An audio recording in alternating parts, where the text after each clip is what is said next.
Have you ever trusted someone so much that you never imagined betrayal was possible? Have you ever walked into a moment so devastating that you felt the ground beneath you give way? Hello. Today I'd like to share with you a story that changed my life forever. A story of betrayal, heartbreak, and finally reclaiming my life and everything I valued. This is the story of how I caught my wife cheating in our bed, and how that moment inspired me to reclaim not only my dignity, but also our home, our children, and even her job. It was a regular day, or so I thought. I had just finished a long meeting at work and decided to come home early to surprise my wife. Little did I know that I was about to be shocked. As I walked into our bedroom, the sight that greeted me was like a punch in the gut. My wife, the woman I had promised to love and cherish, was in our bed with someone else. My entire world crumbled in that split second. The house I had built, the family I had raised, and the faith I had in her, it all felt like it was slipping through my fingers. The pain was indescribable, a combination of rage, sadness, and complete disbelief. How could she accomplish this? How long has it been going on? And more importantly, what would I do next? I knew I couldn't simply walk away. This was my home. These were my children, and I wasn't about to let her ruin everything I'd worked so hard to achieve. So, I chose to fight back. I took a stand, and with some good legal advice and a lot of determination, I was able to control the situation in ways I never thought possible. In this video, I'll take you on an emotional roller coaster, make difficult decisions, and share my incredible journey of reclaiming my life. From confronting my wife and dealing with the aftermath, to securing the house, gaining custody of the children, and yes, even taking her job, this is not just a story of loss, but of resilience, empowerment, and eventually, victory. So, join me as I guide you through this deeply personal and transformational journey. It demonstrates that no matter how devastating a betrayal is, you can overcome it and reclaim your life. Let's get into the details of how I turned what appeared to be the end of my world into a fresh start. I found my wife cheating in our bed, so I took the house, the kids, and her job. Man, I've been following this site for a long time. However, it's surreal to think that I'm now writing my own story and seeking advice. I need help in my marriage. Or perhaps I should say I need to end my marriage because things aren't going as well as they once did, and to be honest, I blame myself. There were times when I saw the most obvious red flags, but I failed to act appropriately. But don't worry, I'll explain everything and do my best to make it easy to follow, given that I'm not a great writer. My wife, Grace, not her real name, is 41 years old. I'm 43 years old and have been married to her for 15 years. That marriage produced two stunningly beautiful children. Our daughter is 13 and our son is 9. Whether we've been good spouses is one thing, but I know we've been good parents to our children, and I've always done my best to ensure that my children are happy. I have something to tell you about what happened after our son was born when he was only a few months old. My wife was going through a very difficult time, and it appeared to be postpartum depression, so I was doing everything I could to relieve her stress. One day she told me she wanted to go outside and just breathe, and I completely understood that she needed a complete break, if only for a day. So I told her I had everything under control and let her have the day to herself. I mean, that's what a good husband would do, and it was also my child. The problem occurred when she returned home. Grace was clearly sad about something. Yes, she may have been depressed at the time, but she appeared to be down about something that night. And it all made sense when the kids were asleep, and she began crying almost immediately. I remember feeling perplexed, but I assumed that the emotions had finally begun to overflow. But then she spoke, and I remembered the exact words she said. It's hard to forget things like this. I slept with somebody. The living room fell silent after she said that, and given that we had just had a child, my wife was suffering from postpartum depression, and that bad news had been sprung on me late at night with no warning. I remember being completely perplexed as to how I was supposed to react. Was I supposed to start shouting or flipping tables? I was never an aggressive person, even when it was justified. The entire night felt strange because it took me 10 minutes of sitting there before I could break the silence. I asked her who it was, She also took a long pause before admitting it was just a random guy.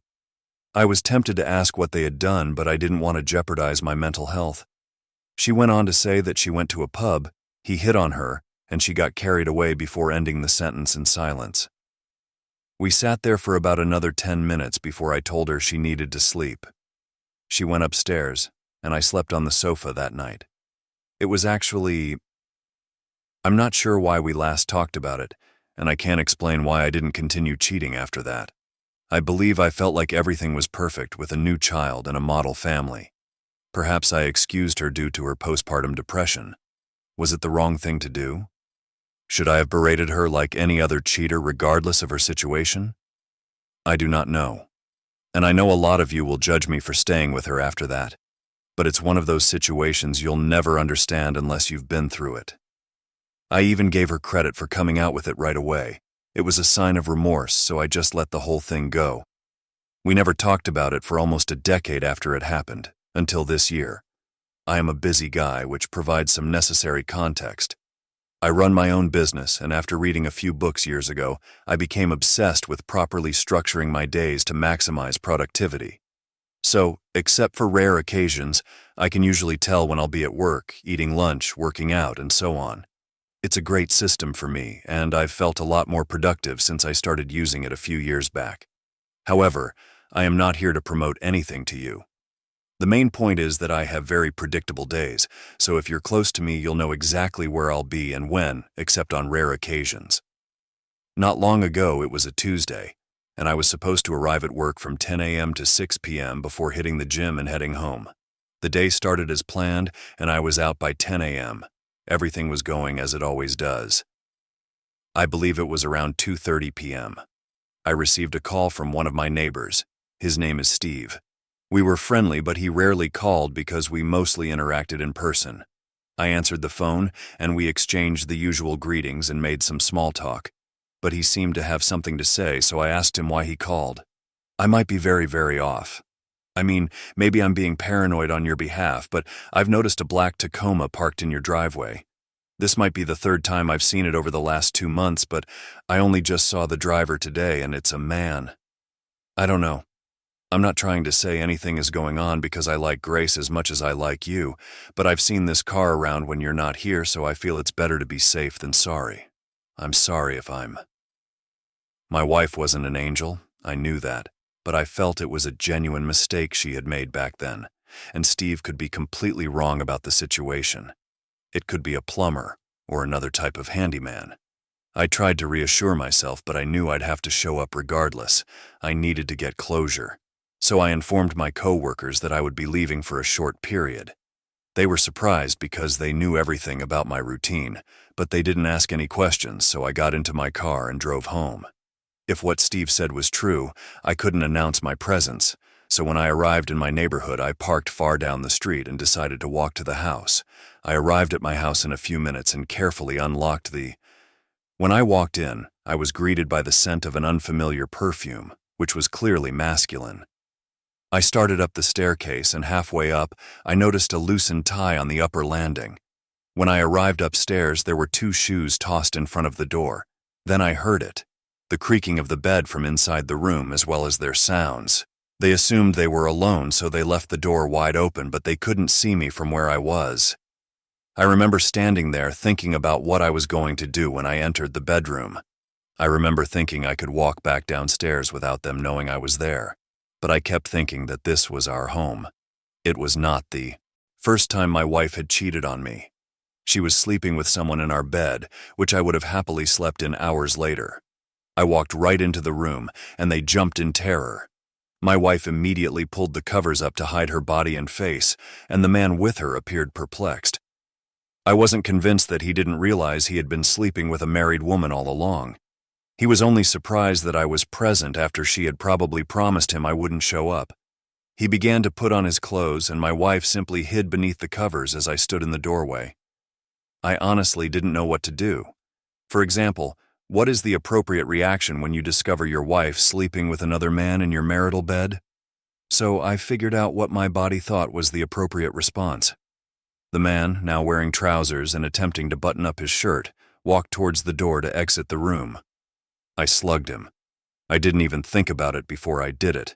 I simply gave him a solid hook to the jaw, and he fell back onto the bed.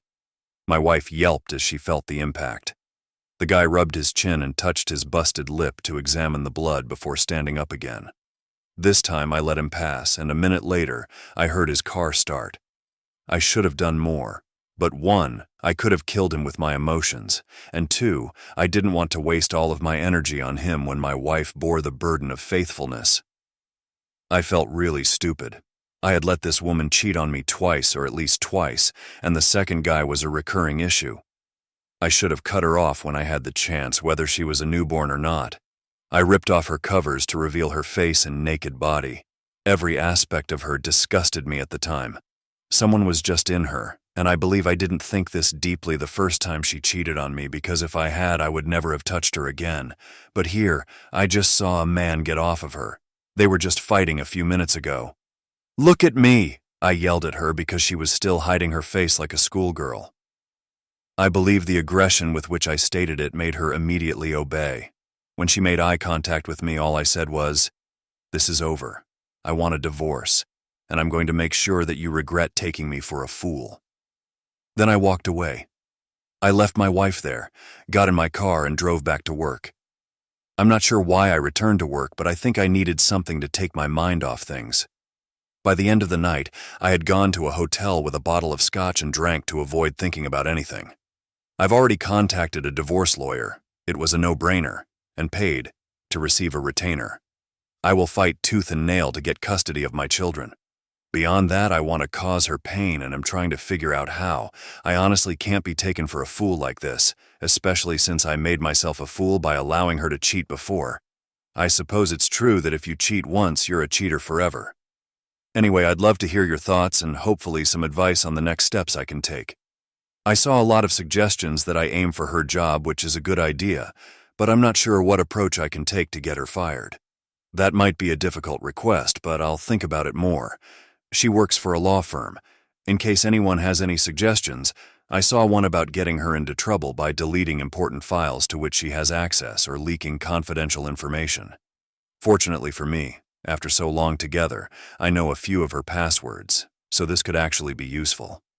I'll see what I can do, but for now, I have to wait until the next update. Well, it appears that someone is taking the phrase "till death do us part" too literally, huh? If you wanted a third wheel in your marriage, you could have bought a tricycle. Postpartum depression. This is more of a postpartum indiscretion. And let's talk about why you hung around for so long. Maybe it was just that stubborn thing called love, that irrational force that keeps us around even when we should be running away. Love can be blinding, like wearing rose-colored glasses in a room full of red flags. Then there's vengeance, deleting files and disclosing confidential information. It's similar to a legal drama, but with a lot less drama, more paperwork and creaky beds. Who knows, maybe after all of this, you'll finally get the closure you've been seeking, as well as a sizable payout. I'm overjoyed because the divorce proceedings between me and my ex-wife, Grace, have finally ended. Hopefully, everyone remembers the story well enough. It was a messy journey here, so let me tell you everything that happened. After catching my wife cheating in our bed, I went to sleep in a hotel for about 5 days because I wasn't sure how to proceed. After that, I went to see my kids and made up a ridiculous excuse for why I couldn't be there every day, which broke my heart. After that, I went to my brother's house, which was not far away. I had to tell my co-workers I wasn't feeling well and didn't show up until the following week. However, during that time, I hired a lawyer who started the necessary paperwork for me. He warned me that things would be difficult, especially since my wife worked for a law firm, but he was the best in the state, so I felt confident. My wife was served at work, which made me happy because it must have caused some embarrassment, but that was only the beginning of things. On one of my visits home to see the kids, an important piece of the puzzle fell into place. Tell me why my son told me about a time when he was sick and missed 2 days of school and then randomly mentioned Mom's friend. As soon as he said that, I began recording audio. Mom's friend drove a large black car, and she stopped by on one of the days he was at home. This actually happened. About a week before I caught her, my son mentioned that Mom's friend came to see him while he was sick and at home from school.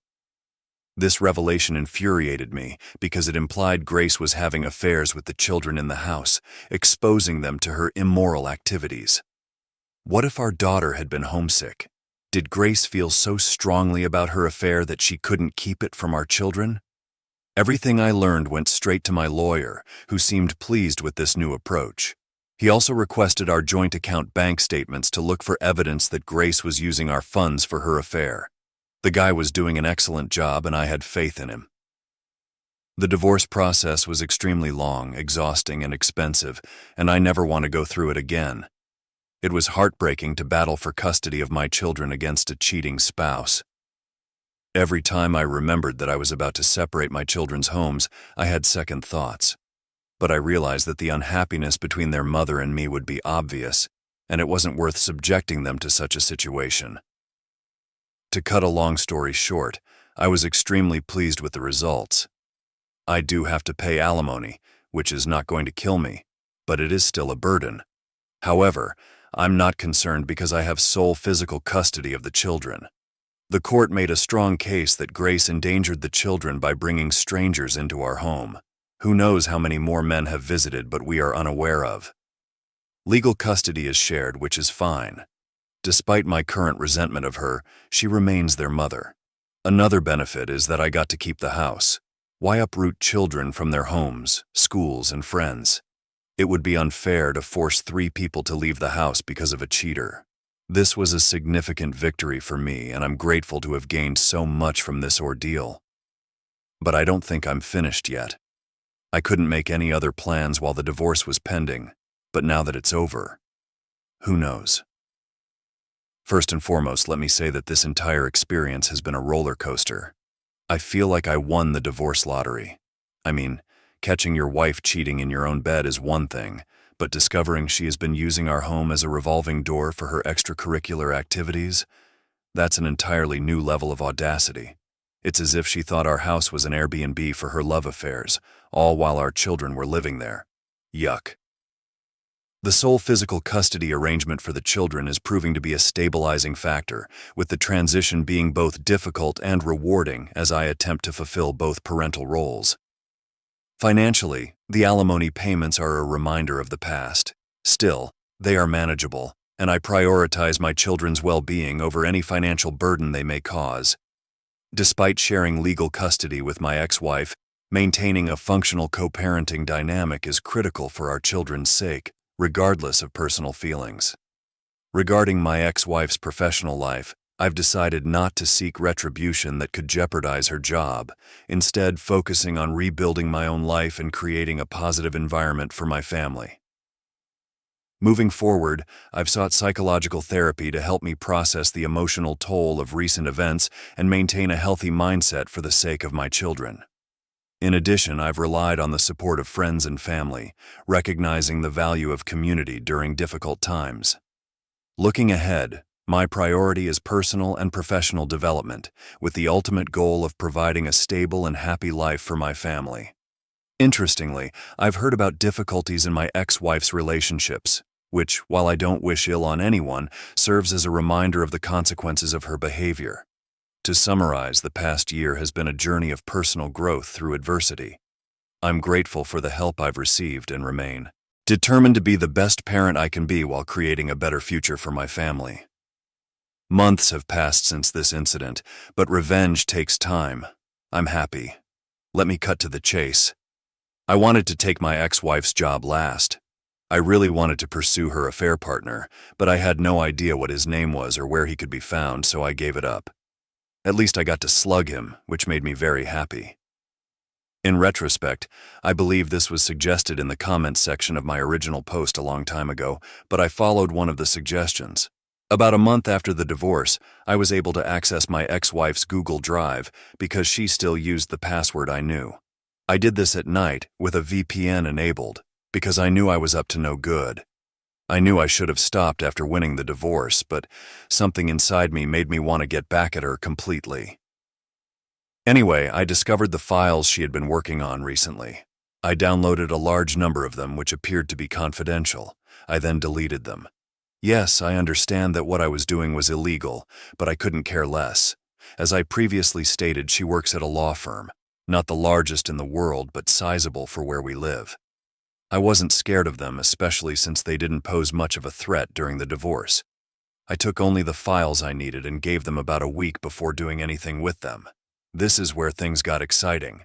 I had a friend in another country who was fully aware of the divorce and cheating, and he was completely supportive of me throughout the process. We've been friends for a long time, so I had him set up a new email account. I had sent him the confidential files via a different platform. All I told him to do was send them to the law firm's email address, along with a cryptic message about how a certain Grace had left herself open and those confidential files had been posted to the dark web. They hadn't, but it made the whole situation appear more sinister. I wasn't surprised when he told me that he never received a response from the law firm after that. In fact, I didn't hear much about the situation until Grace called about 2 weeks later, asking if she could receive her alimony early. I asked why, and all she said was, "Just trouble at work, that's all you need to know." Her voice had an edge that normally would have irritated me, but in this case, my goodness, it was sweet to hear. It wasn't until about a month later that she told me about being let go at work due to a security breach that wasn't her fault. I had to mute the call to laugh at how everything turned out for me. At the end of the day, I had the kids, the house, and her job. Not that I needed them for anything other than personal satisfaction. I hope I've never found out, and I doubt they'll think it's important enough to investigate. She was never considered a big shot at work. The moral of my story is that being the bigger person isn't always the most satisfying option. So if you ever have the opportunity to exact some sweet, sweet revenge, take it. It won't make your ex-wife stop sleeping with someone else, but it will make you feel better than alcohol. Boy, did you deliver, OP. Hacking into her Google Drive like a digital ninja is a classic move. It's similar to Ocean's 11, but with less George Clooney and more spite. What about deleting those confidential files? Talk about a powerful move. Who needs a lawyer when you have a keyboard and a vendetta? Recruiting an international friend for some cyber espionage? Genius. It's as if you're playing a real-life risk game. Still, instead of achieving world dominance, your goal is workplace humiliation. Your ex-wife's downfall may serve as a warning to cheaters everywhere. Cheers to sweet satisfaction. What do you make of this? Please share your thoughts in the comments below. Finally, the journey from heartbreak to revenge is a compelling story of resilience and retribution. Taking matters into their own hands, they found closure and satisfaction in dealing a blow to their unfaithful ex-wife. While revenge isn't always the answer, this story serves as a reminder that a little sweet payback can sometimes provide the necessary closure to move on. What do you think about these actions? Please let us know in the comments below. Thanks for watching. If you enjoyed this video and want to see more captivating stories like it, be sure to subscribe to our channel and turn on the notification bell so you never miss an update. Also, I want to reach 1,000 subscribers, but I need your help to get there. Let us begin by achieving our first milestone of 100 subscribers together. Every subscription counts, so spread the word and help make this dream a reality. I appreciate your support.